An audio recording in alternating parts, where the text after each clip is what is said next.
Welcome, everybody, to the R&R Catcast, a fan-based podcast focusing on Montana State athletics. We're two dudes named Ryan from the state of Washington talking about our dear Montana State. We hope you enjoy.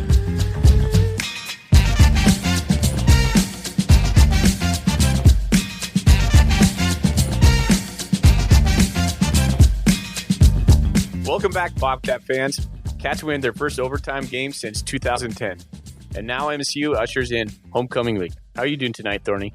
I'm good, and I'm hoping that we never have to play Cal Poly again. How are you doing? Oh, man. I am so glad Saturday is over. I was a wreck. I was a total wreck Saturday night. Every year I think, Cal Poly is not very strong. We'll handle them. And then I forget that the triple option is just a nightmare, and it's just an anomaly. Like, they could be down. They're still going to give certain teams fits, and unfortunately, the Bobcats are one of them. It's like 3 to 4 hours of just pure misery when we play Cal Poly. That's right. And our upcoming opponent, I'll just say a little bit here. For Sacramento State, we did find, and I don't want to insult Colin here, we found a Sacramento State fan who's going to come on here and talk about the Sac State game. So that's pretty exciting. His name is Colin Powers, and he runs a Twitter account called the Hornet House. So we have an interview with him coming up later on the show. I'm excited to share it with you guys. Hell of a name, Colin Powers. Amazing name. Let's do a show outline, Thorny. So we're going to go over some key topics. We're going to talk about our beer. We're going to do a game preview. Well, first we're actually going to talk a game recap. We're going to talk about the Cal Poly game. And then after we do the game preview, we'll go into Colin's interview. We're going to give you guys some golden koozie questions as they come and go. And Thorny was the guy that made the buy or sell this week, and we'll recap our bold prediction. Yeah, first, be prepared for my horrible buy or sell segment. You tasked me with that. Be careful what you wish for. I've been looking forward to it all week, man. It's not very good. I really have. Carry on. Let's keep moving. Okay. So let's talk about our beers. What do you got, Thorny?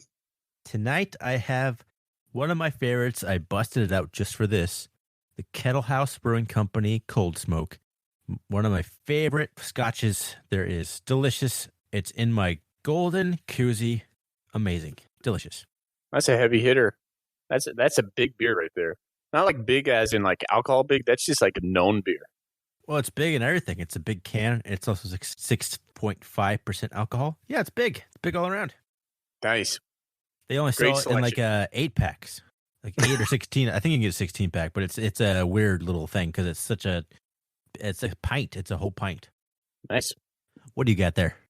I have this crazy beer that I picked up at Trader Joe's, and I totally was not going to pick it up, but I saw the can and I couldn't resist it. It's from Rogue. It's called Bat Squatch. Hazy India Pale Ale. Bat Squatch. Kind of like Sasquatch, but with a bat. And I texted you a photo of it earlier. Is that a baseball bat? No, it's like the night, like Batman bat. So it is. It's actually really delicious. I really like the hazies from Rogue Brewing over in Oregon. But we will tweet out a picture that we took, and it's if you see it, I highly recommend picking it up. Rogue does some good beer for sure. Oh yeah, I like their hazelnut brown ale. I just really like browns. So it's coming into that season. I'm looking forward to seeing. So, do you drink any beers without some sort of haze in it? Hazelnut, hazy IPA. Do you drink any beers without that? You wouldn't think so, but I do. I do like my Miller Lite. So to start off the news, we have the latest FCS poll. Bobcats hold steady at number 6. What do you think about that? I'm kind of surprised. I actually expected us to fall 1 or 2 spots. I expected the Grizz to leapfrog us. The fact that we stay at number 6, I think is kind of a national show of respect just to kind of what the Bobcats are building and just to know that, like, hey, a win's a win. Let's not analyze it too much. They won on the road. Keep them where they are. How about your thoughts? What do you think? Pretty much exactly yours. I thought did the Grizz drop 1 spot? Am I seeing that right? No, I think they 1 behind us? I actually don't remember. I think they're coming in at number 8 this week. Yeah, I think they stayed possibly. But yeah, I was just expecting them to bump up more, but they did not. Yeah, well, a Big Sky road win, I think that has a little bit of clout to it. And so when the voters are looking at that, I think they just, kind of give you the nod. So Ultimately, I 6. think it's hard to drop a team after they win. Like it's hard. Like a win's a win's a win. Exactly right. So, well, how did you vote in this week's Big Sky Podcast Power Ranking? So I put the Grizz number 1, second week in a row I've done that. Weber number 2. I got the Cats 3rd. Right behind the Cats, I got Sac State, and then I got NAU. You and I, for once, perhaps carbon copies of each other on our Big Sky. I mean, really, the top 3 are solidified, in my opinion. You could say they're interchangeable, but I had the exact same way you did. Beyond that, though, no one's proving anything, and everyone's kind of had a bad loss. So I'd have to put Sac State up there just because they haven't had that bad loss yet, but they haven't really proven anything. And NAU bounced back after a loss to us, but other than that, like UC Davis had another loss, Eastern lost. Like it's just the conference isn't shaping up the way that I think most people thought it would be at this point in the season. Totally different. I mean, if you look in the media poll and the coaches poll, Eastern Washington and UC Davis were number 1, number 2 preseason.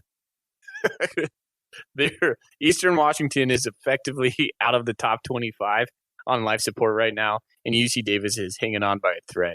How about that? It's crazy. Like they might still factor in the conference race, and I'm sure they will, but they're not going to finish 1 and 2. That's just not going to happen anymore.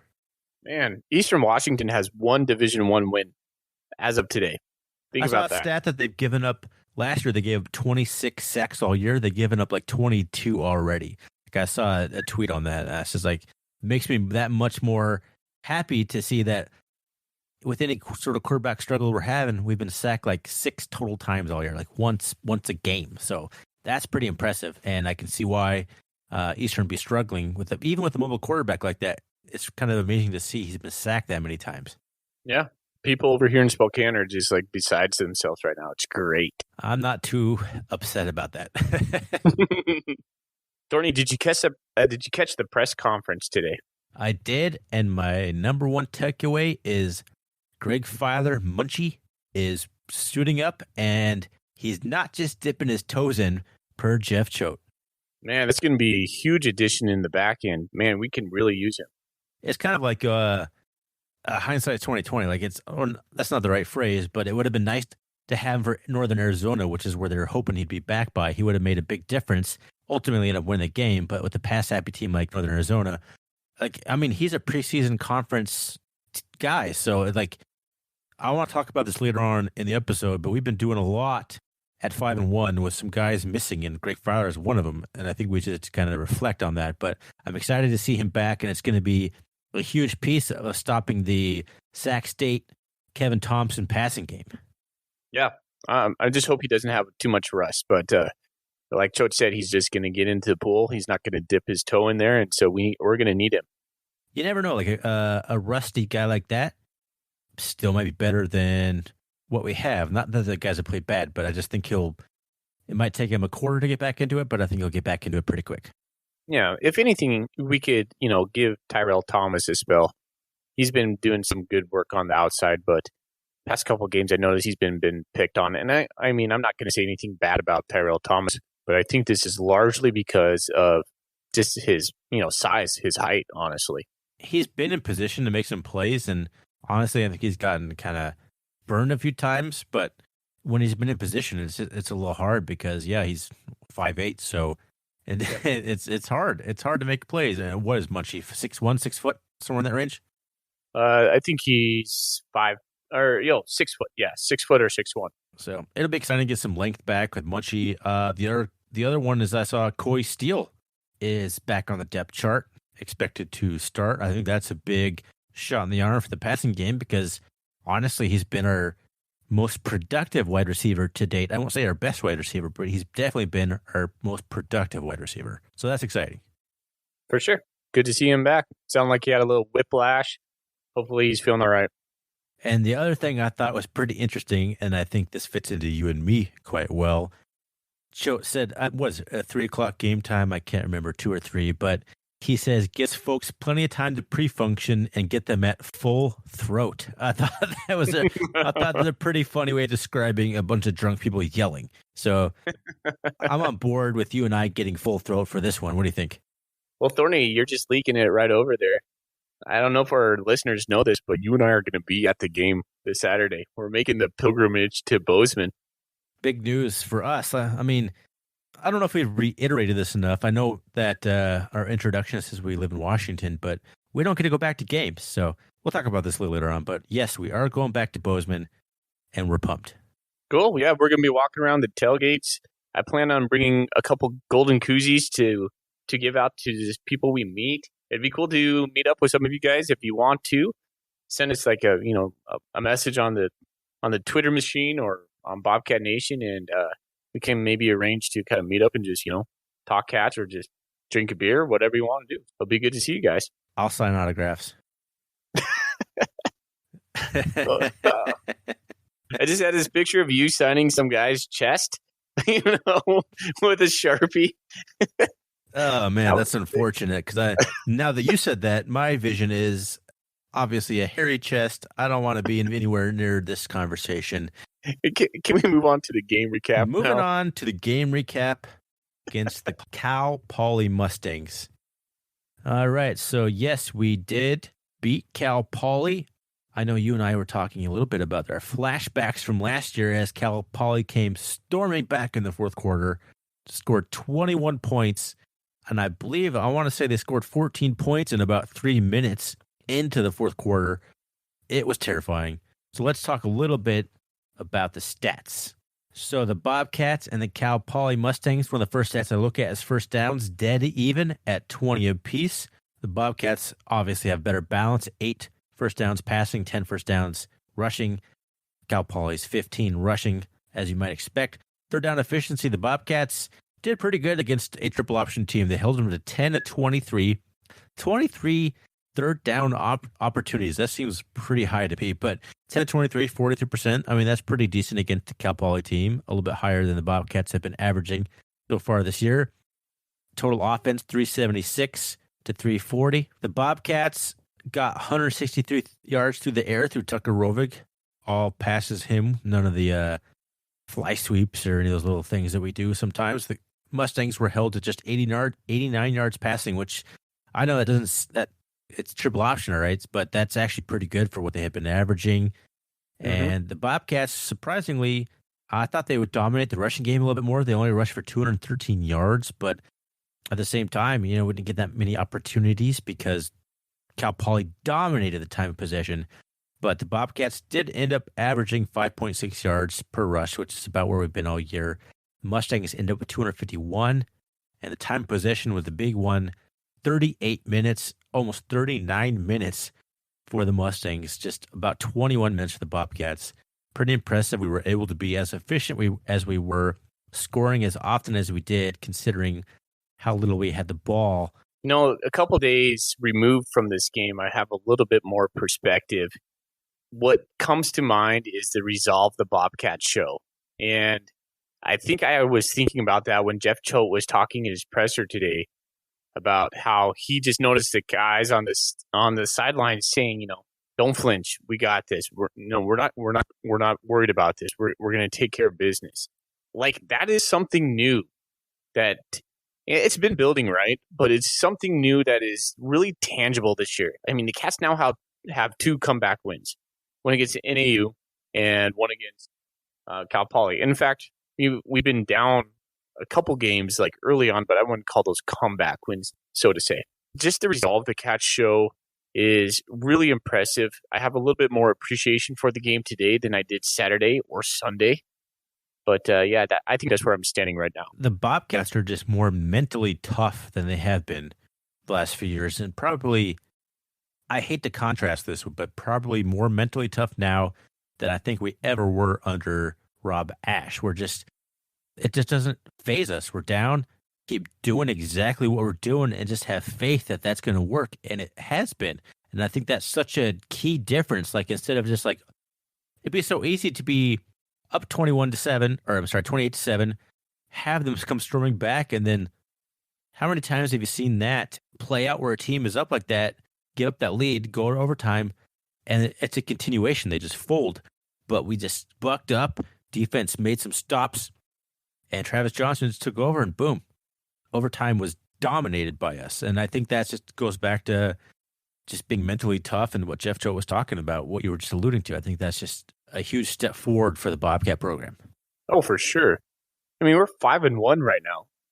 And I mean, you and I are fully aware of what people are saying about the Bobcats right now. We're 5-1. Just sitting on that for a moment, okay? I had a little thing I want to say about this. I wasn't sure I was going to interject it, but this is a good time since you're kind of bringing it up. We're 5-1. We got to really think about this, though. We're 5-1. We don't have a preseason guy, Isaiah Alphonse. He's been very limited. He hasn't hardly played.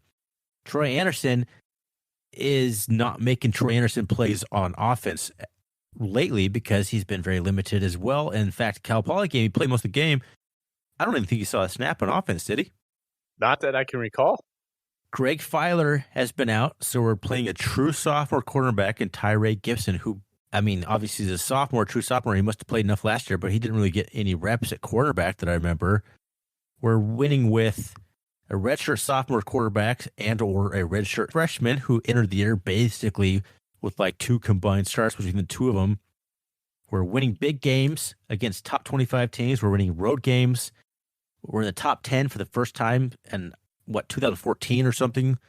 Yeah, we have holes, and they warrant a discussion, but this team deserves your praise. It deserves your attention because we're a damn good team, and I believe our ceiling is only higher because Jeff Choate's teams always have proven they get better throughout the year. So I see people getting down on it. Like I said, we deserve some criticism, but it has to be talked about in a constructive way, not like a woe is me.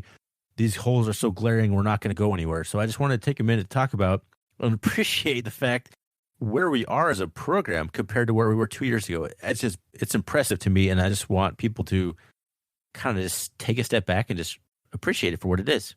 Wasn't you off my soapbox?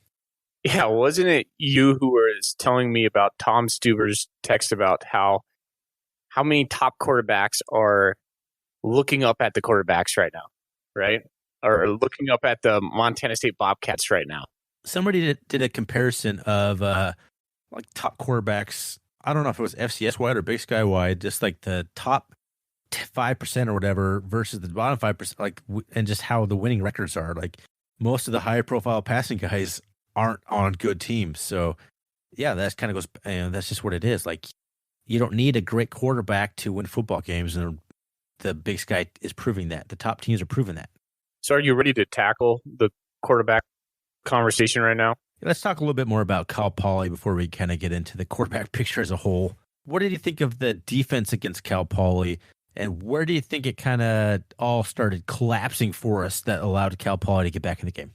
Okay, so first let's just talk about the defense. I was thinking about this today as I was teaching math class, and it was just a passing thought in between periods. And the thought is this: Kane Ione has done better than I thought he would. And if you go back and listen to our preseason stuff, I had some big reservations about Kane, and it just mainly was holdover stuff from 2015. I just want to applaud Kane for doing the job he's done, because the deficiencies we've seen in the Bobcat defense has been taken care of from week to week. And I think our D-line is playing at an elite level right now. I think we have solid play on the back end, and our linebackers have been doing a lot better in these zone coverages that we've been doing, and that really has been our gripe in the last couple of weeks. And so I just want to say, nice job, Kane. And I really think he's making really good in-game adjustment. I agree. Like it's the first couple games, the tackling looked subpar. Like, oh great, here we go again. Kane Ione is in charge. The tackling looks like just like it did in 2015? I'm sorry, 2014. It's eluding me right now, but it looked like just like he was when he's defense coordinator. And no one's been talking about Kane Ione since then. And I consider that a good thing. Like it's no one's questioning the play calling or the coaching anymore on defense. So I think that is really a tribute to Kane Ione. And you kind of mentioned the linebacker play. I just want to give a huge shout out to Callahan O'Reilly. Holy cow, where did he come from? He looked phenomenal against Cal Poly. Yeah. Like he's got the size. He was flying the ball. That's another thing I think I forgot to mention in our my little soapbox rant. There is like our linebackers, like Nolan Askelson and Callahan O'Reilly. Those are guys that haven't had a whole lot of snaps, and even Troy Anderson hasn't had a whole lot of snaps. So much room for improvement just based on guys getting their first real experience. That I think that we can only get better as the season progresses. We're not going to get worse in any area. There's no way we get worse in any single area, in my opinion. And that just makes me excited. And it was only kind of proven here tonight that yesterday when Callahan O'Reilly came out of nowhere and just had an amazing game. So let's loop back to the second part of your question, which was, when did our defense start to collapse right after they started scoring that? I mean, they went on 21 points in the fourth quarter. So what was the onset to that? I don't remember the exact sequence of events. Was it, did Rovig throw the interception, and then it was the Padmos punt, and then it was a personal foul on Zach Red? It's either Zach Red or Connor Wood. I can't remember. But it was offensive line. But is that the sequence, though? Yeah, I don't know if Rovig. See, in my mind, I was thinking Padmos had the punt first, the shank punt for 5 yards, and then the next series was 6 Rovig. yards. Give him some credit.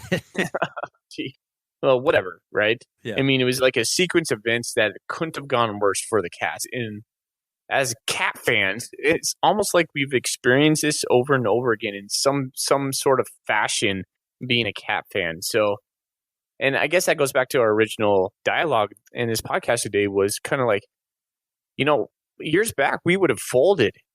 Cal Poly would have won that game. I mean, we haven't won in Cal Poly since when? It's been a long time. But, the resolve of the Bobcats this year is just so good. And they didn't flinch. They came back. Like you said, we bowed up on overtime. And we just do what we do now. And I'm just really impressed by that. Exactly. Like the Bobcats just came to play on the end. I thought Derek Marks made some outstanding plays at the end. I think anytime you can tackle a triple option team behind the line of scrimmage, get some tackles for losses, more than impressive. And I thought, honestly, the defense really came out outside of that first 14, 13-minute drive that Cal Poly had that lasted. Did that go into the second quarter? It did not. It was 12 minutes, but 12 minutes about took my soul right there. Oh, man. That was a soul-sucking drive, as Drift Choate likes to say. But after that point, though, the Bobcat defense clamped down and the offense took over. And I thought Tucker Rovig, that first half, looked really good. But we came to the second half, and Jeff Choate alluded to in his press conference, it just seemed to take the gas off the pedal. And then it was just that weird fluky sequence that led Cal Poly back in the game. But I think for the most part that we dominated the Cal Poly team, and we couldn't finish. It was almost a complete flip-flop of we started relatively fast and finished slow. But, I mean, we ultimately finished strong with the overtime, but we shouldn't have ever got to that point. Yeah, let's move on to Rovig. How about that? So I just think that the defense just did what they could at the end to win the game. But I think the big story that you and I need to talk about, that's kind of the hot topic right now, is, well, I guess we'll first just preface this by saying, what did you think of Tucker Rovig's performance against the Mustangs? Can I preface your preface? I think the thought just came into my mind. I just want to reiterate this. We are a fan-based podcast, and Ryan and I are just talking about, what we see. So if you disagree with us, we totally encourage that. But and I also want to say, if you're like me, not like Foley, if see what you see, if you saw it on Pluto TV, you didn't see very much. Continue. You watched it on SWX. So I assume the feed was much better. Yeah, it was. But I was enraged a little bit. So what I was seeing was really clouded by just me being really upset too. What I saw on Tucker Rovig, second drive of the game for the Bobcats, fourth down, he throws an absolute dime to Kevin Cassis. I would say an ill-advised throw because Cassis makes an amazing catch, but it was due to an amazingly placed ball by Tucker Rovig. Looks legit. I think Tucker Rovig comes out of this game with 160, what was it, 165 yards, 163 yards. Yeah, I think 163. Honestly, if I'm Tucker Rovig, I'm feeling pretty good about myself. I know there's a lot of flack being shown his way, but he had a nice game. He made, in my estimation, 1 to 2 bad throws. One being obviously the interception, which he just kind of floated. It would look just different than every other ball he's thrown this year. He just tried to finesse it in my mind, and it just, into double coverage to Cassis, had no chance. I honestly think he just did not see the safety. He just put that up there as a catchable ball for his receiver to catch and throw it and score a touchdown on. I just don't think he saw the safety. The other one that I was thinking of was a pass to McCutcheon. He had McCutcheon on his slant, and McCutcheon probably could have laid out for it.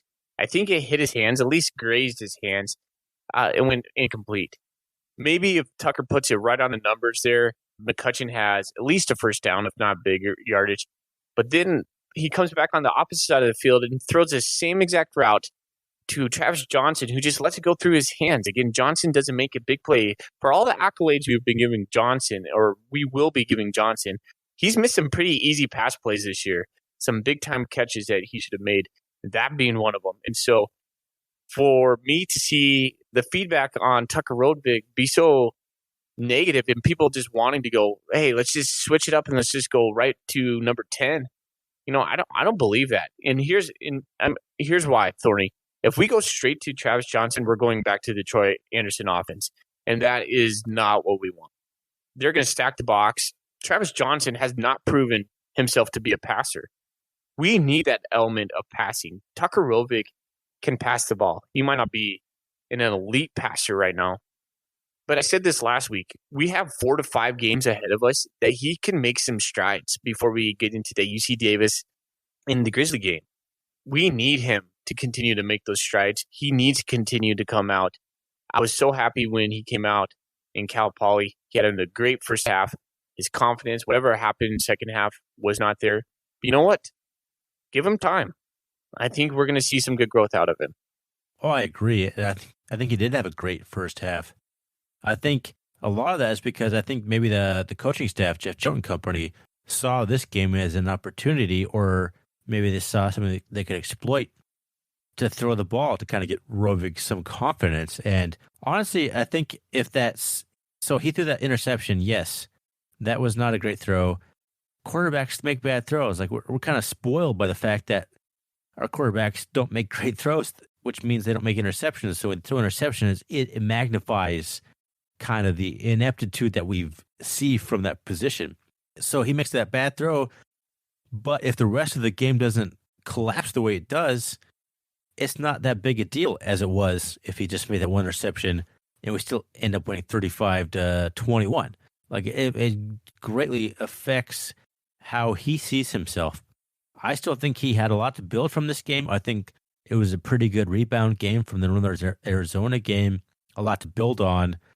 And I think against a team like Sacramento State, we're going to need more of it. To kind of circle back to something you were talking about a little bit earlier, one of the guys I've been the highest on since the middle of last year is Travis Johnson at wide receiver, because I just could see the kind of athlete he is. And I've been just waiting for him to have a breakout at wide receiver. And I was so excited to see him have a whole offseason kind of devoted to a craft he's never done. Really, he just hasn't made catches that you would expect him to make at the wide receiver position. And you kind of wonder if that's why he's playing so much a quarterback, because he's such a good athlete. Yes, when he's got the ball in his hands, he's very dynamic. But if he's not making catches, you got to find a different way to get the ball in his hand. So I think that maybe that's why he's taking a little bit more at the wildcat position. What are your thoughts on that kind of take I just had? Well, I think he's taking the wildcat snaps because he's like the second coming of Troy Anderson back there right now, right? I mean, he provides what Troy Anderson gave us last year, and he doesn't fumble the ball. So ball security, number one. But yeah, he has that intangible quality to him in the backfield right now that just makes him really hard to stop. So I don't think it has anything to do with him not being able to catch the ball. I think he has caught the ball. I mean, we're talking about a handful of passes his way, but those passes could have been game-changing plays, So despite his ineffectiveness in the catching the ball area, if that's what we want to call it, he's really doing good running that +1 run game. Well, that's true, and I think he was also our leading receiver against Cal Poly, which is just Bobcat players have just ridiculous stat lines like that. But Yeah. I guess it could boil it down to I just had really high hopes for him in the receiving department, and you just alluded to that earlier. That pass on a slant where he had a 5-yard cushion on his guy, and it was a little high, but it went right through his hands. Like he's just got to make that catch. If he catches that, even if he has to stop his stride, he gets 10 more yards minimum out of that. That's a 20-yard gain instead of a third down incompletion punt. I'm just hoping to see him make those kind of plays move forward because I know he's capable of doing it. And I just wasn't sure if that was really factoring into his increased role at quarterback or if it's just the fact that we want Troy healthy on defense. So here's Troy 1.5 Travis Johnson on offense. Thorny, I got to ask you this, buddy. Do you, in your estimation, what do you want to see out of quarterback right now? Honestly, I just want to see confidence. Like it's the stat line against Cal Poly wasn't awful. Like it's not great, but it's not like a stat line that's going to lose you a game. I just want a guy who's going to have faith in his receivers, who's going to make the right reads, who's going to come back there and just throw the ball with confidence. Like I think all of our quarterbacks have the physical tools to do so. It just seems to be a whole of various mental things. Maybe it's maybe with Bauman, it's more of his footwork, and he's just not focused on his footwork, and he just has some issues thinking about how to throw the ball. Or with Rovig, it's more of a confidence issue. But I just want them to be back there throwing it with confidence and just leading the team, and that's really what we need. Like you could complete 5 passes on 10 attempts, and we'll win by 21 if you do it in the correct way. So I just think that's what I want to see. How about you? Well, I don't want to see us scrap what we've been doing. I think we need to continue to build on the steps we've made. Oh, for sure. So, yeah. So I think in that sense, I think we need to keep Rovig as QB1. I think we still need to have Johnson take quite a few snaps. A couple things that come to mind with Johnson is I think he holds that play. I mean, the Johnson play is who is it comes across on the fly sweep? Is it Logan Jones? Yeah, I think it's Jones a lot of the time. Yeah. That went for a 55-yard touchdown was that the SEMO game or something like that? Oh, the little floater pass? Yeah. That's the last time I've seen them do that. Johnson's pulled it pretty much every damn time from that. His tendency is not to hit that fly sweep. I kept waiting for it in the Cal Poly game. I'm like, okay, here it comes. He pulls it down, and I can't blame him because Johnson's doing his deal, and he's pretty good at doing his deal, right? Maybe we got to mix it up. It's kind of like, we got to the end of the season and the Troy run left, run right kind of deal. Well, that Johnson pulling that and running inside zone, it's the same thing, but it's had really good success so far. Will it continue to have good success? I don't know. I kind of feel like Jeff Choate alluded to something that might be kind of playing into what you're talking about here in the press conferences. Just win the ball game. When it comes down to who has to win the game, you do what you got to do to win. And apparently the coaching staff right now feels Johnson just keeping the ball in his hands is what we need to do to win. Yeah. I still think we need Tucker Rovig. No, I'm not disagreeing with that. I'm just saying, like, instead of him doing that little fly sweep pass or whatever to Logan, I just think they almost kind of want him to keep the ball because they just have faith in him, and then that's what's been working, so just keep going with it. Yeah, I can see that. All right, now we're going to move on to Sac State. They're sitting at 3-2, 1-0 in the Big Sky. They have win over Southern Oregon University. It's a Division II school to start off the year. They had a loss against Arizona State next at 19-7. And so they gave Arizona State a pretty good game there, Thorny. And I actually watched that game. That was what formed my initial impression of Sac State being a good Big Sky Conference team.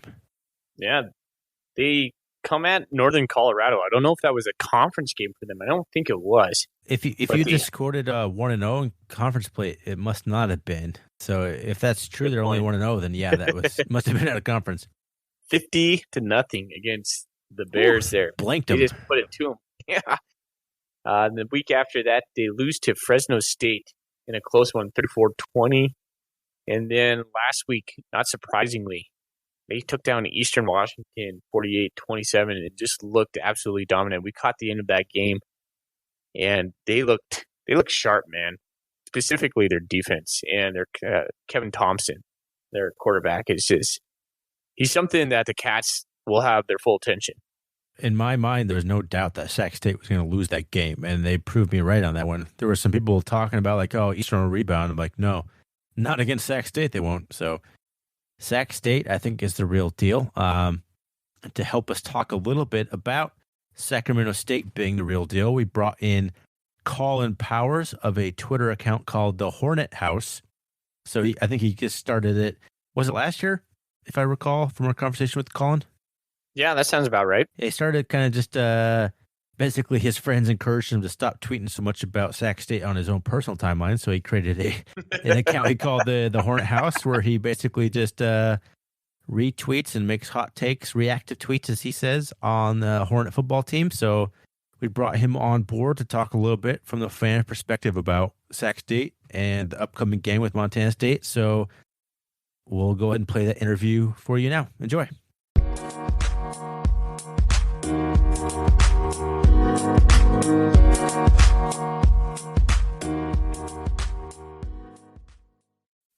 Now we welcome Colin Powers of the Hornet House. How are you doing tonight, Colin? I'm good. How are you guys? We're doing good. Colin, why don't you tell us a little bit about who you are and what is your connection to Sacramento State? All right, yeah. So my name's Colin. I am a recent graduate of Sac State. I came from Southern California. Sacramento was never on my radar. To be honest, I didn't even realize that they had a D1 football team until I got there. And so once I got there, I started getting involved in the school, and I found out that, they had a program. They had tailgates. It was super awesome. I loved the environment. And, I just kind of fell in love with the program and the school atmosphere surrounding it. And I saw ways that it could be improved. And, I graduated, and now I just go on Twitter and I go on rants about how I think it could be better. That's awesome because, we are a fan-based podcast, so we're always trying to connect with other fans of schools. Like, we've had a few media people on here to talk about our upcoming opponents, but we're always looking for fans to come on. So glad to have you on and to talk some Sacramento State football with us. Gotcha. Yeah, of course. Thank you for having me. So, Colin, one of the first things that comes to mind is Sac State has a new coach, Troy Taylor. How's he been? Yeah, I mean, he's been a shot in the arm for the Hornets. So we were wondering, how is he changing the culture over there? All right, I just want to say that I have nothing but respect for Jody Sears, the previous coach of Sacramento State. I think he filled in at a time where we needed him, and I think he was great.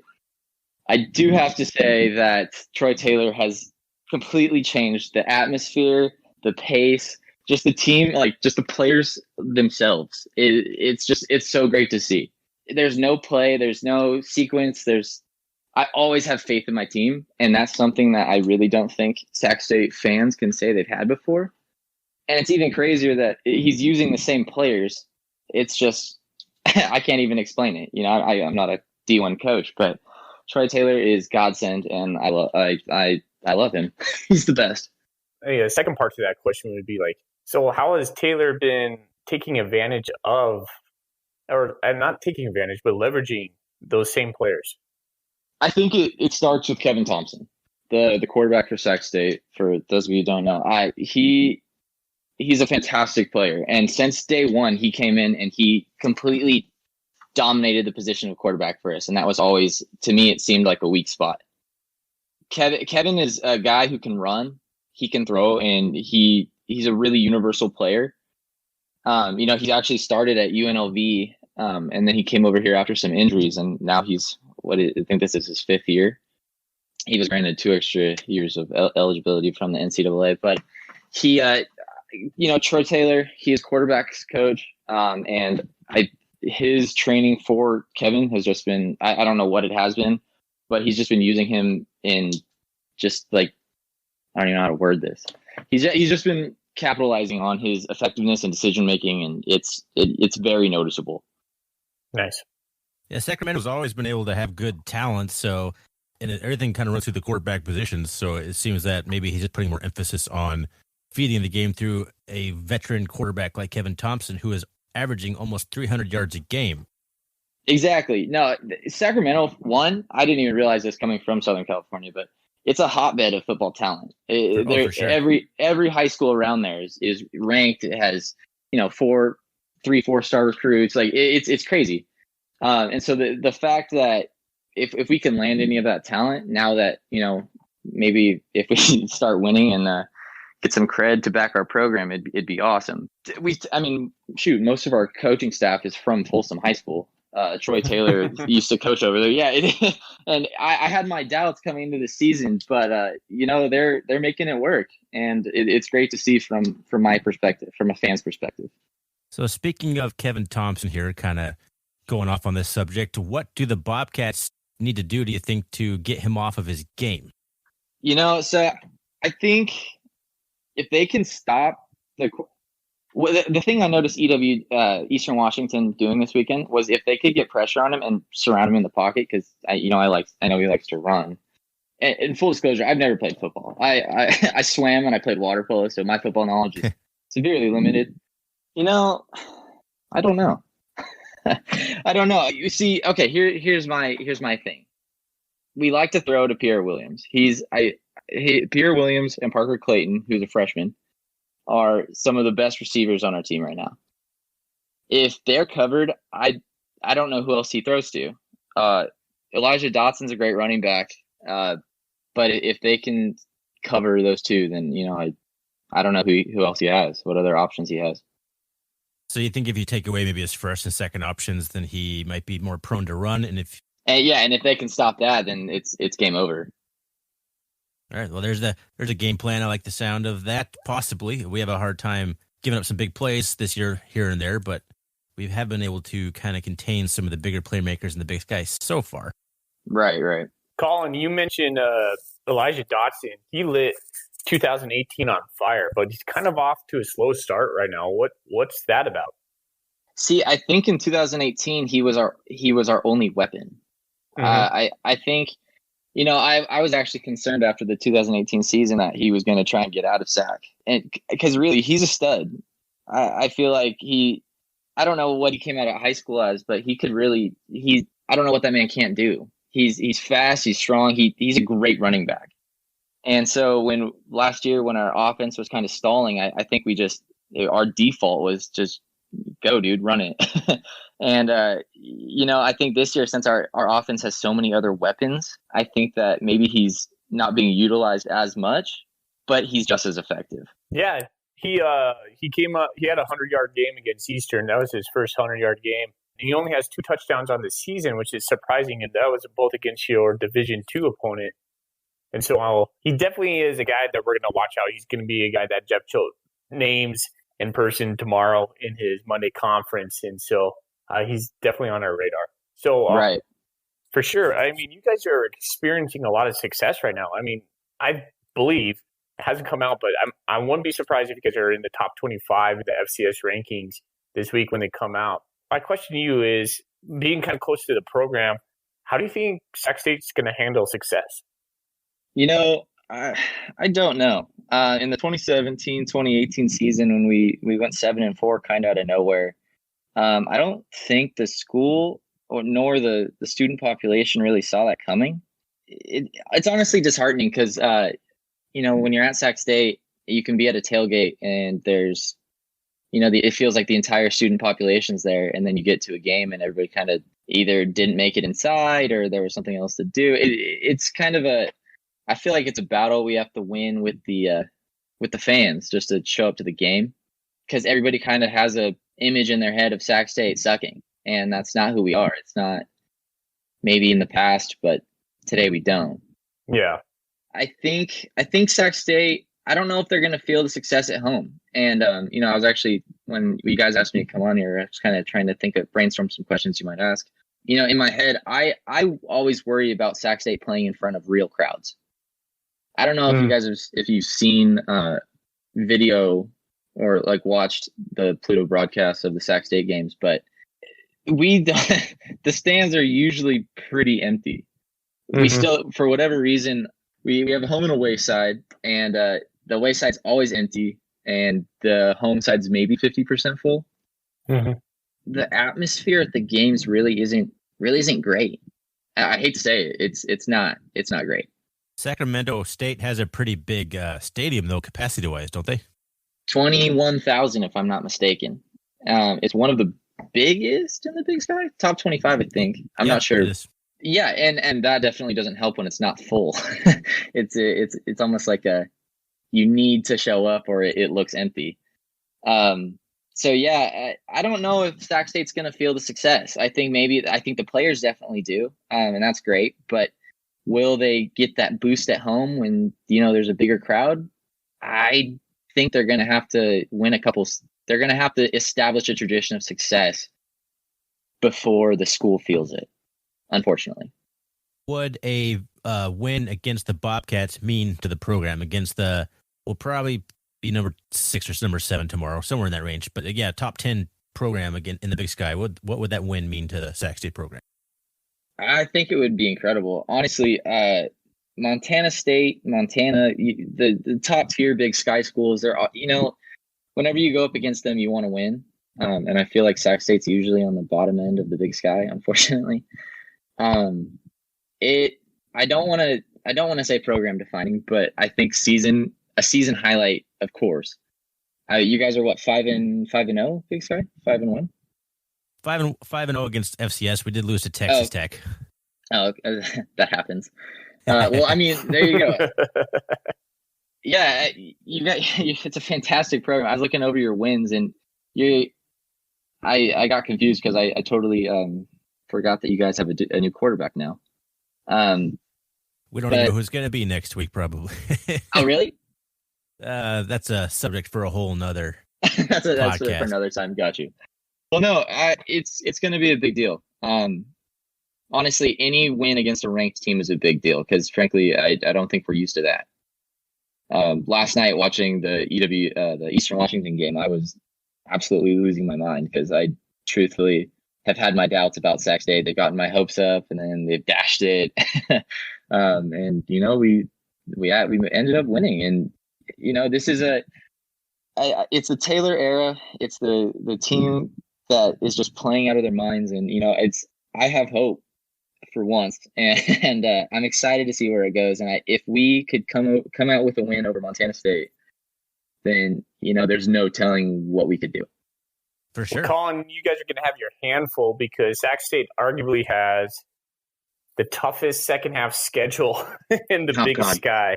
Yeah.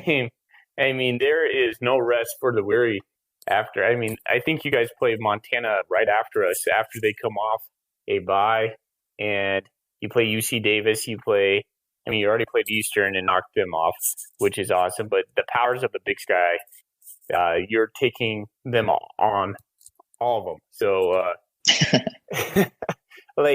I guess what I really want to know is, what is a measure of success that you would say, okay, we had a successful season, given that you guys really do have the toughest schedule of the Big Sky? Right. I mean, honestly, I think a successful season maybe won't. I think there's a couple ways I could say we have a successful season. One, and debatably the biggest for me, is just a win over Davis at the end because we need that win in the Causeway. And that's something that's always been kind of my mind, to say we've had a successful season is one win, and I know that's kind of childish, but I don't know. That's a great game, and I love that time of year. Mm-hmm. But a successful season now that I can see, I've seen what we can do, is honestly really contending for the top. If we make the top 4, top 3, that's a fantastic year. Yeah, I'm looking at our schedule now. It's going to be rough, especially you guys next week, and then Montana the week after. And it's even harder to say in a time where I feel like every game in the Big Sky is different. Mhm. Teams are losing to teams that you think they should beat, vice versa. I feel like you don't really know what's going to happen going into these games. A successful season record wise to me is at least 7-4. Yeah, I can see Yeah. that. All right. So let's shift a little bit and let's talk a little bit about your defensive line. You guys have a couple big players on the defensive line. Everybody knows George Obina, 6-year senior. I mean, that guy's just wrecking ball. He had a scoop and score against Eastern Washington. I mean, that dude's impressive. But there's another guy that's been popping for you, a guy named Darren Choates. He is, I believe, second in the Big Sky right now, causing fumbles. I might be wrong. I wrote that down somewhere, but I mean, that guy is just wrecking shop right now. Who's playing better? Right. Oh gosh, that's a loaded question. Honestly, our line is something that when I first got to Sac State was something that my friends and I always commented on. We always thought that was our weakest point. And so right now, seeing them play just like out of their minds, scoring touchdowns, I'm not sure I can say anyone's playing better. Obina was out last season, and so for him to even be back that's just amazing in itself. And now that they have all of these, weapons, I can't decide. I'm not going to answer that. I don't know who listens to this. So Yeah, that was a beyond, loaded one. yeah. So beyond Obina and Choates, what's the depth behind them? Because what the Cats have been doing so far this year is basically, and as Jeff Choate, our head coach, will describe it, just body blows all game long. So by the time the third quarter rolls around, the fourth quarter rolls around, the defense is pretty much gassed, and our little 2-yard, 3-yard runs turn into 10-yard, 15 runs, and we just start steamrolling people. So what do you think you have the depth to kind of withstand the barrage that the running game that the Bobcats are going to send at you? I'd like to say we do. I look at the Arizona State game. I look at the Fresno State game, and yes, I know those are FBS games, and a lot of times people don't. They're different, obviously different styles of play and everything. But I think if you look at those games, we're in it until the very end. And if that's any indication of how our line is, how our depth is, then I think we hang tough. All right, Colin. Well, we want to thank you for your time, man. And is there any way you can tell our listeners how to follow some of your work? Yeah, of course. My Twitter account is at @1_Hornets on Twitter. And it's basically just kind of rantings of me or, comments when we do well. Not usually when we suck, because I don't want to tweet that out. Follow me. I have, reactive updates to most Sac State things. Yeah, that's about it. Please give me a follow. Sounds good. And maybe you can reach out to some of the Big Sky Podcast Network of guys and maybe get on that Big Sky Big Takes. Honestly, I've never been on a podcast before, so I didn't really understand how that would work. But now I have this under my belt. I might just do that. Yeah, there you go. We'll make sure to pass it along. I think once the guys hear the interview, would love to get you on. And, the whole point of the Big Sky Podcast Network and kind of what we do is just to connect fans across the Big Sky and kind of make the community we have and grow it and grow the brand of the Big Sky football. So I appreciate you coming on, taking some time out of your day to come on, and appreciate it. Well, thank you for having me, guys. Hey, Colin, before you go, man, the week after, you guys got to take it to the Grizzlies for us. Come on now. Oh, yeah, there you go. Yeah, I'll send a text to Coach Taylor. I'll let him know. No. Right. Thanks, on, man. guys. That would make our day. For sure. All right. Same. All right, Cool, guys. man. Thank you. We'll see you.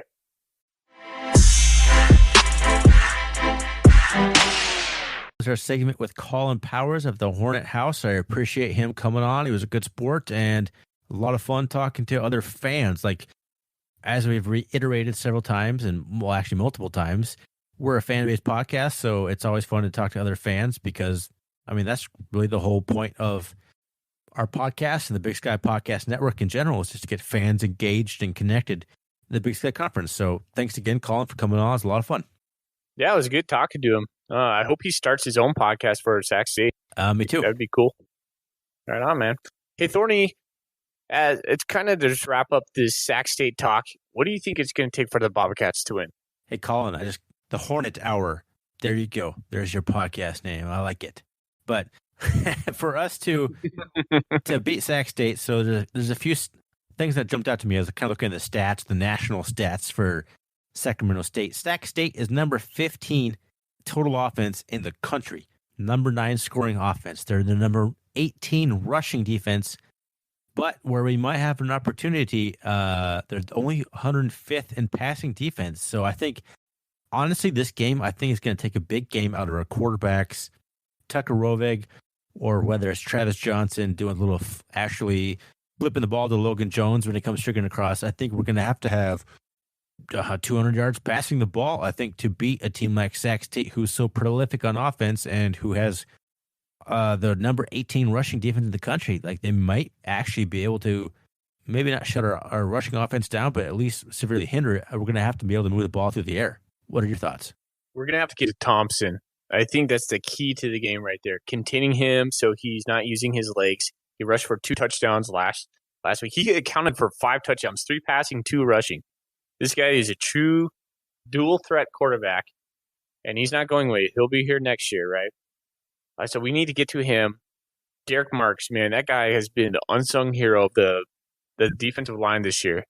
I need him to hurry up and get that guy to the ground, make him feel uncomfortable. I think that's the biggest keys. We gotta contain Thompson. We gotta get to him. We gotta hit him. We gotta play him like we played Cookus. I think Thompson's gonna get his passing yards in the very beginning of the game. Come fourth quarter, as we like to say, the body blows are just gonna stack up. I just don't think they're going to out-tough us. I don't think anybody in the Big Sky right now is going to out-tough us. And I think that's one thing we have. That's our ace in the hole right there. No, I agree with that for sure. And I do want to say that, all right, so the Bobcats are number 2 in the Big Sky Conference and only allowing 6 sacks all year against the quarterbacks. Guess who's number 1? Sack? That's right. They've only allowed 5 sacks all year against Kevin Thompson. So getting to the quarterback may prove to be difficult. Considering that stat is against 2 FBS opponents. He's been sacked 5 total times in their games. So getting to him is key. Sacks don't always reflect the pressure you've got, but I think we need to get a couple in this game to really kind of rattle him. We need to get some hits on him. Same kind of thing we do all year, right? Like, whether it's Daniel Santa Catarina, Case Cookus, we got to get to him. We got to hit him and just throw him off his game. I think that's a big thing. We got to do it. And the other thing I think we really have to do, Elijah Dotson isn't having the rushing year he had last year, but he's having a big year out of the backfield. And I think that some of the Bobcats have kind of struggled with in the recent history is guarding running backs in the flat of the backfield on passing routes. So that's another thing we really got to keep an eye on. We got to keep someone on Elijah Dotson out of the backfield. I think if we can get some pressure on Thompson and keep Dotson in check in the receiving game, I think we have a good chance to win this game at home. I don't like to make too many predictions just because I just don't like it. But I think the Bobcats have a chance to win big this Saturday. Yeah, I can't take that back now. I think when listening to Jeff today talk about, like, hey, we're going to have full attention. I mean, he always says that, right? But he went out of his way to praise Sac State, saying they're legitimately should be ranked probably number 12 to 15 in the nation right now. Being at 26, I mean, that just goes to show you that some people are not paying attention. They're a legit team. Or what? What do you think? Jeff Choate says the opponent we're playing is unbeatable. Where have you heard that before? I don't know. I don't know every single press conference ever. What I'm saying, Thorny, is just the importance he's putting on it. And he said he's going to have the attention of his players, and I think that's super important. Like, it's homecoming. We got the best team we're going to play this year so far, exclude Texas Tech. At Bobcat Stadium, the Cats are going to come out fired up. I really think the Cats are going to come out fired up. We might be too fired up. Who knows how the first quarter plays out, but, man, come fourth quarter, I like her toughness. I really like her toughness. I think we're going to get to Thompson. Like you said, I think that Dotson's going to be that X factor if we can contain him in the screen game. I like that. So I think our running game's going to do fine. I say that, and then I have a whole bunch of doubt because I'm looking at number 99 on their media guide. Obina, that guy is just a 6-year senior. He's a stud. He's just a wrecking ball. And then they got Darren Choates, who's just like, he's another wrecking ball, man. So they got some studs on the D-line. I will say this, though. What defensive lineman so far this year has wrecked the offensive line for the Bobcats? That's a good point. Nobody. Really good point. We've come up with some stellar players. Like, it's not like last year in the Eastern Washington game specifically where I remember that stud defensive line for the Eagles. I can't remember his name now, but he actually sacked like Troy Anderson like 2 times in one game. Like, that was like unheard of. I just don't think that this Bobcat offensive line, this team, is going to allow one single defensive player to affect a game like they did last year. So I think that is a big difference between last year.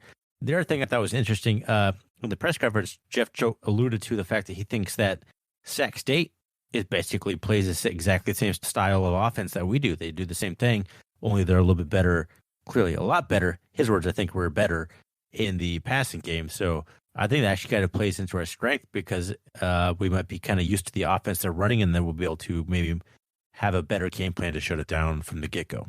Keys to the Bobcat victory, we need to balance offensive attack. The same thing I said last week. Tuckerovic's got to go for about 200, 225. We have to have some intermediate routes completed and a couple of deep balls completed in this one. And that's going to really open up that Travis Johnson QB run option game right there. So those are the key things I'm looking for. Like I said earlier, get to Thompson, shut down Dodson. I feel a lot better about this game than I did 2 days ago when I heard Munchie will be back in this game. That makes me feel a lot better about, I think, like the number 2 passing quarterback in the Big Sky Conference, if not number 1. I can't remember, but like Thompson's right up there. So he's going to present problems, and I'm just glad we have our best defensive back available for this game. Cool. All right, you want to move on to our recap of our bold predictions from last week? For sure, man. I'll start with mine. I predicted my bold prediction with that Tuckerovic would throw for 175 yards. He ended up at 163. Did not quite make it. So close. That's like the second week in a row I've been like literally like 20, 30, within 5% of my bold prediction. What was your bold prediction? That we would start slow. And I don't know if we did or not. I mean, do you count, what is it? How many plays did Cal Poly run on their first drive that took 12 minutes? It was... Oh, gosh, I don't even know. Oh, gosh, yeah. I'm going to forget that one. Or I probably won't. I want to forget that one. So, does that count start slow? I'm going to say no. We only had one possession in the first quarter. We scored 14 points in the second quarter, 14-7 at halftime. I'm not saying that's a slow start. Okay, cool. I'll take that. Take that as a loss. Let's move on to our new bold predictions. What is your bold prediction for Sacramento State? This is very bold. 3 sacks. You took my exact bold prediction, my exact number of sacks. Oh my gosh. Okay, hold on. So I did have a little asterisk next to that sacks. 2 by Derek Marks. I mean, you don't have to expand on it. I will go ahead and rethink mine. I will say, so Sac State's been averaging against Division I or FCS opponents something like 500 yards a game. I'm saying we hold their entire team to less than 425 yards of total offense. So are you saying that we had the same exact bold prediction? We did, and I literally I didn't have one before we started this because I do my homework. So I thought of that like literally like 5 seconds before you said that. I was like, son of a gun. You just said what I was going to say. I was like 3. That was the number I came up with too. That's funny. Okay, yeah. I'd be super happy if we get 3 sacks. That's my bold prediction. I think you and I make a good duo on this podcast, but sometimes we're the same Ryan. And it's All right. So there's our bold predictions. Are you ready to move on to my buy or sell for the first time I've done it all season? I've been waiting for this all week, man. Hit me with it. It's not very exciting. Okay. Number 1, buy or sell fully. Does a win against Sacramento State guarantee a playoff berth for the Bobcats? So we would have 6 Division I wins. We have coming up the bye week. Thereafter is who we play right after that, Thorny. I'm not sure the order, but we got Northern Colorado, Southern Utah, UC Davis, and the Grizz. Okay, yeah. So I'm looking at it right now. We got North Dakota, Oh, yeah, North Dakota. Sorry, yeah. We got 5 games left. who is no slouch right now. They should be ranked, in my opinion. We're going to beat Southern Utah. They're arguably the worst team in the Big Sky. And then we follow that up with the second worst team in the Big Sky, Northern Colorado. As long as we don't fall asleep, yes, that would give us 8 wins. And I think in this 12-game season, 8 wins is probably going to be what you need in the Big Sky, unless you win out. Like, so let's say Eastern Washington wins out and they win the last 6 games of their season. They possibly could get into the playoff with 7 wins, but I think it's going to take 8. So, yeah, I think so. So you're buying that? I'm buying. Yes, I'm buying. Okay. Number 2, Matt Miller has proven his value as an offensive coordinator. Is he still the offensive coordinator for the Bobcats in 2020? I think so. I'm going to buy that. I don't think he's shown anything that is going to solicit many callers this this offseason, although it's only halfway done. I mean, not even halfway done. So if you think about it, if we get into the playoffs, we're halfway done with our regular season. How much more football do we have after that? Who knows? I still think he needs another year before he's entertaining suitors outside Montana State. You and I are going to our first Bobcat game in years for me. I assume also quite a healthy time for yourself. Buy or sell, we have extremely hoarse throats after the game. Oh, yeah. It's an easy buy. Buy that all day long. I'm not a good person to watch a Bobcat game with. I apologize in advance. I've talked about this many times before. I'm going to be a nervous wreck. I should have said buy or sell. Foley storms off at least once during the game, just like stomps down I can't see him anymore. You know what I do? I mask it. I say, I got to go use the bathroom. And so I'll walk to the bathroom and like try to calm myself down. I'm going to try to do better this game. Fair enough. Okay. Last buy or sell, not football related. My wife and I have had a debate on this. The skin on a rotisserie chicken, do you eat it? Is it delicious or is it gross? Oh, I eat it. I'm going to buy that. Is that the buy? So buy, is it delicious? Sell, it's is it delicious. gross? Buy or sell, yeah. Yeah, I'm buying. It's delicious. I like the crunchy. I kind of like it. The little salty bits on the outside for sure. I'm going to buy that. So I think I went 4 for 4 there, buying everything. Okay. All right. Well, buy or sell for myself. Buy or sell. Does a win against Sacramento State guarantee a playoff? I am going to actually sell that because that sits us real pretty going the bye week. But I think North Dakota, UC Davis, and the Grizz, especially if we end the season on a 2-game losing streak to the Davis and to the Grizz, even if we finish 8-4, ending on a 2-game losing streak, that's close. That will be a very bubble team at that point. It kind of depends on the rest of the field. So I sell that, but I think a win against Sac State sets us up very well. I just can't predict how those 5 games would go. Number 2. Time out real quick. You're saying that the 8-4 Bobcats are a bubble team? If we lost 2 in a row at the end, if we lost 3 out of our last 4, no. The committee cares more about how you finish than how you start. If we lose 3 out of our last 4 or 5, I mean, that's a serious thought about how the rest of the field looks above us. Step back from the ledge, Thorny. Just saying. I don't think a win guarantees it at this point. Okay. Number 2, Matt Miller is still our offensive coordinator next year. I'm going to buy that.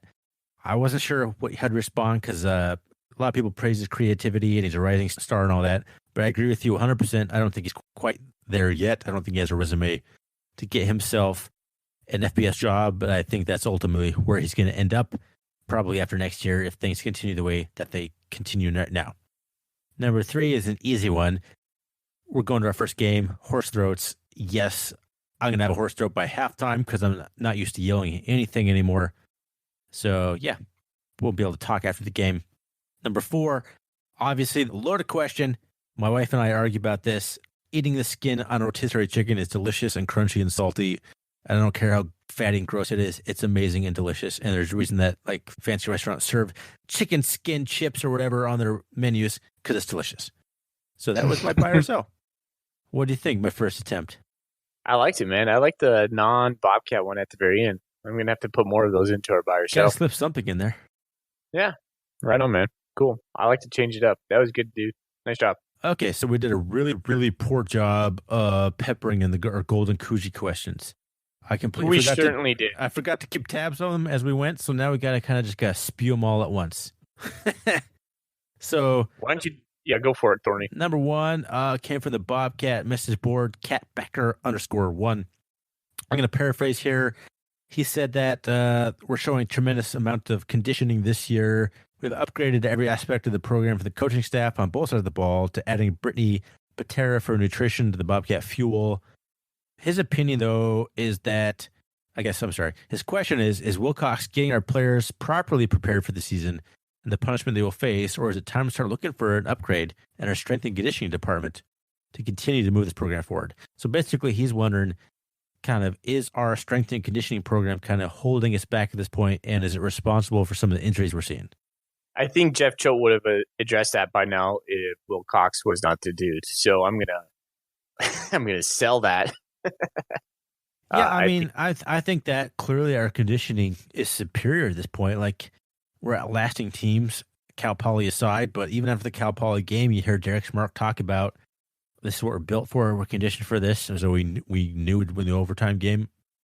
I don't think Wilcox has any jeopardy of losing his job. Not a buy or sell, but I think we're doing just fine in the strength and conditioning department compared to where we've been.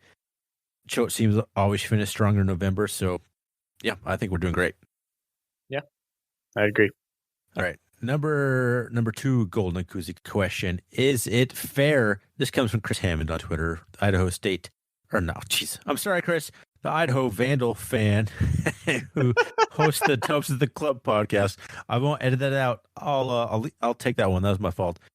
He asked, is it fair to judge the Montana schools differently on their comeback victories? So what that means is the Bobcats went down 21-0 against Northern Arizona, came back, stormed back. Some people think that that's a sign of weakness. The Grizz dropped 0-17, part with the second quarter against Idaho State, stormed back to win big fashion, world beaters, national title contenders. Do you think it's fair to judge those comeback victories differently? Are they the same, or is it just kind of a media bias for the Cinderella darlings, the Grizzlies? I know this is going to come across as just being a Cat fan, but I think I'm going to take the latter. I think people are just excited to say the Grizzlies are back in.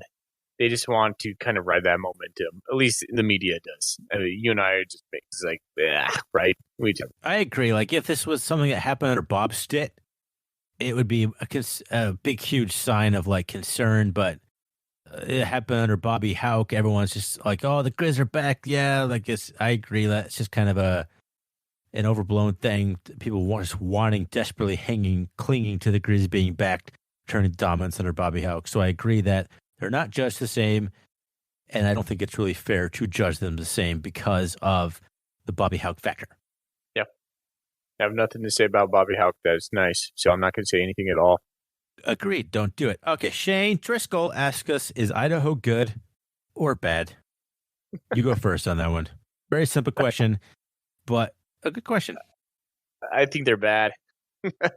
They're just bad. They're inconsistent. And if you're inconsistent, in my book, you're bad.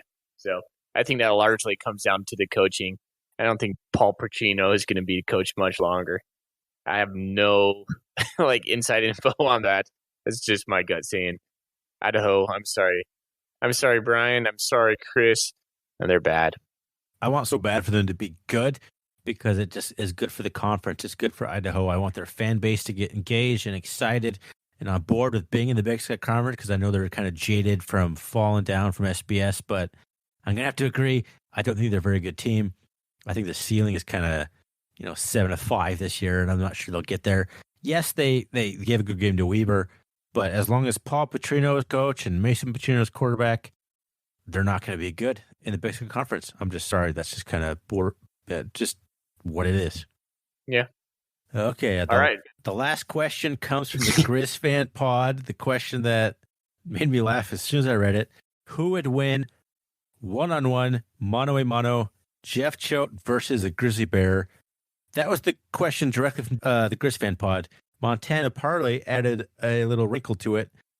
Jeff Choate versus a grizzly bear named Jeff Choate. But we're going to go with the original question of Jeff Choate versus just a regular old grizzly bear whose name is probably just Bear. I mean, Monty. I mean, Bear. I have no thoughts on that. I honestly, Jeff Choate riding the grizzly bear after his first win at Washington Grizzly Stadium. That's all I need to know. I put some thought into this at work while I was doing some ho-hum Excel work. Jeff Choate has an aura of toughness, right? He's a tough son of a bitch. There's no doubt. But one of Jeff Choate's biggest strengths is his gift for gab. He could sell snow to an Eskimo, right? But the bear is not going to be persuaded by this useless jibber jabber, but he might be even irritated by it. I was leaning towards the bear, but then I remembered something. Jeff Choate preaches pad level, right? If there's one thing Jeff Choate's done since he got here, get low, pad level. It's all about pad level. So what Jeff Choate's going to do, he is going to use his pad level, his leverage to take down the grizzly bear, and ultimately will hog tie the bear with a rope he just keeps in his back pocket because he's Jeff Choate. And that's what it's going to be. He's going to hog tie the bear, and then victory. Jeff Choate, 1-0 grizzly bear over Monty. What do you think? That is so good. I have nothing right now. Yeah. Okay, I like that. Just the whole visual of Jeff Choate pulling out. All right, like it paints a nice visual. Like you can see exactly this whole thing happening. It's not even unrealistic. No. Let's debate this over some beers in Bozeman next Saturday. All right. Yeah, that's going to be the come down. I've been trying to figure out how we're going to get people to come like hang out with us or whatever. Come down. We'll designate where we're going to hang out. We'll have some golden koozies for you. Come down to where we are. Tell us who you think is going to win, Jeff Choate versus the grizzly bear. To your chance to win a golden koozie. Thorny, you read all the golden koozie questions. We haven't decided on a winner. I'll let you decide. Got to be that one, right? Like it's got to be the comedic value. I like pertinent, poignant questions, but that was out of left field. It made me laugh. I got to go with the Grizz Fan Pod. I hate to say it. What are your thoughts? Well, how many do I have to send them is what I want to know now. Oh, just one. I mean, okay. Those guys probably drink like White Claws, so yeah, they don't need a koozie for that. There's no laws when you're drinking the I claws. was thinking that in my head. Didn't know if you knew that amazing saying or not, but yeah, there's definitely no laws when you're drinking White Claws. All right, let's get out of this thing, huh? Yeah, let's do that. Wrap it up. I want to first thank Colin for coming on the show. I really appreciate that. You can find us, our Catcast, on Twitter. Please subscribe to us on iTunes. That's where all the action is. If you listen to us anywhere else, it'd be great if you subscribe to us and like us there. But if you listen to us on iTunes in particular, please like and give us a rating on there. I'm excited for us to go to Bozeman for homecoming. Hope you guys come out to wherever we figure out. Maybe we'll put a poll out there. Where should we go drink? I think it's a really good question because I don't really know where to go anymore. I haven't been there in a long time. So to continue on, let's just end this with a classic old Go Bobcats, go Cats. Go Cats.